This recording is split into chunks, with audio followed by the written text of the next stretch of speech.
হ্যাঁ, আমি কিছুক্ষণের মধ্যেই আসছি। স্যার, আপনি বলেছিলেন না যে আপনার একটা কাজের লোকের দরকার? এই যে আমি নিয়ে এসেছি।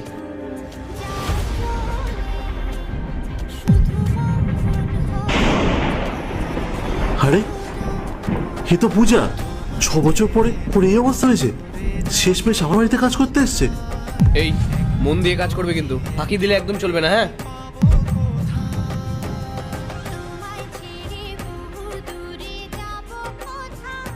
স্যার, আমি তাহলে আসি। হ্যাঁ বলুন, আপনার নাম কি? স্যার, আমার নাম পূজা। আমি এই বাড়িতে কাজের জন্য এসেছি। এ কি, তোমার এরকম অবস্থা কেন? ও কিছু না স্যার, এমনি। তুমি মিথ্যে কথা বলো না, সত্যি করে বলো কি হয়েছে।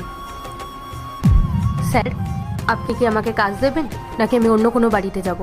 আমি অসহায় হতে পারি, কিন্তু তার মানে এই নয় আপনি আমার ব্যক্তিগত জীবন নিয়ে প্রশ্ন তুলে যাবেন। আপনার যদি কাজ দেওয়ার হয় তো বলুন, না হলে আমি চলে যাচ্ছি। শোনো, কাজ তো তুমি অবশ্যই করবে। তুমি একটা কাজ করো, জুতোটা খুলে ভেতরে আসো।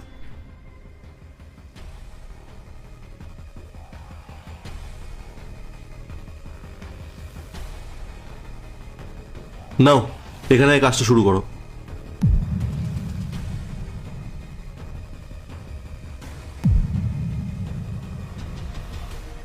এই বয়সে তোমার পরের বাড়িতে কাজ করা একদম মানায় না।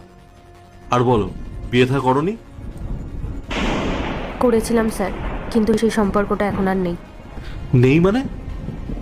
তোমার স্বামী কি সত্যি পৃথিবীতে নেই, নাকি তুমি সহ্য করতে না পেরে ছেড়ে দিয়েছো? স্যার, আপনি যদি আমাকে কাজের কথা বলেন তাহলে খুব ভালো হয়। এইসব একান্তই আমার ব্যক্তিগত বিষয়। ব্যক্তিগত? তুমি যখন আমার বাড়িতে কাজ করছো, তাহলে তোমার অতীত এবং বর্তমান সব কিছু জানা আমার অধিকারের মধ্যে পড়ে। আর আমার বাড়িতে আসা মানুষরা কতটা অনেস্ট সেটা আমাকে জানতেই হবে। স্যার, এখন যদি আমি আপনাকে আমার ব্যাপারে কিছু বলিও, আপনি ভাববেন আমি করুণা পাওয়ার জন্য গল্প সাজাচ্ছি। ওসব শুনে আপনার ভালো লাগবে না, আর আমার বলতেও ইচ্ছা করছে না। যদি সেটা আমার গল্পের মতো মনে হয়, একটা কাজ করো, তাহলে আমাকে খুলে বলো। এটা হতেও তো পারে যে আমি সবই বুঝতে পারলাম। কারণ তোমার মতো একটা কম বয়সী মেয়ে কেন লোকের বাড়ি বাড়ি গিয়ে কাজ করে বেড়াচ্ছে? নিশ্চয়ই এর পেছনে কোনো বড় কারণ আছে।